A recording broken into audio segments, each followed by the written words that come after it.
छठी बात यह है कि 10 मिलियन भारत के नागरिक गल्फ कंट्रीज में रहते हैं। 10 मिलियन उस देश के आम नागरिक पर क्या मैसेज जाएगा कि प्रधानमंत्री मोदी के विजिट के खत्म होने के फौरन बाद इजराइल ने ईरान पर हमला किया। अब आप देखिए बहरीन में हमला हो गया, कतर में हमला हो गया, सऊदी अरेबिया पे हमला हो सकता है। तो ये वहां की जनता को हम क्या पैगाम दे रहे हैं? हम तो हमेशा न्यूट्रल थे।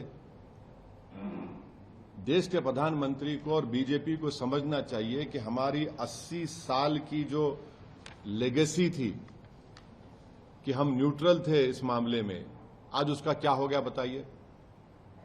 और फिर बहुत गलत मैसेज गया है तमाम ये गल्फ कंट्रीज को, चाहे बहरीन हो, कतर हो, इराक हो।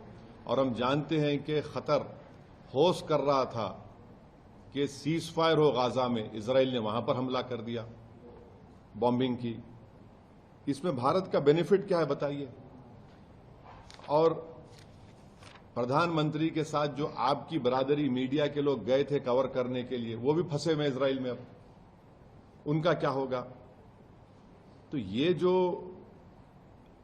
और लार्जर पॉइंट ये है कि यूएस पे अब कौन भरोसा करेगा? आप बातचीत भी कर रहे और हमला भी कर दे रहे आप।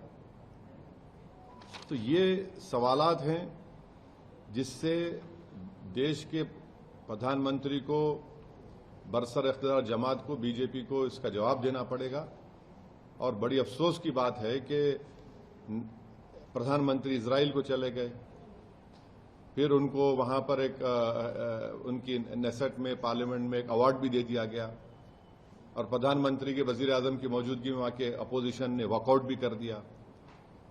इजराइल ने नरेंद्र मोदी के इस विजिट को इस्तेमाल किया हमला करने के लिए और दुनिया को बताने के लिए कि भारत उनके साथ खड़ा हुआ है, बल्कि बेट्रेयल है।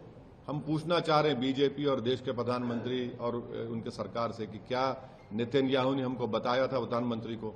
अरे बताया तो प्रधानमंत्री को निकल के आ जाना चाहिए, जिस तरह वाजपेयी ने किया था 79 में। और अगर नहीं बताया तो फिर इजराइल ने इस्तेमाल किया हम लोगों को।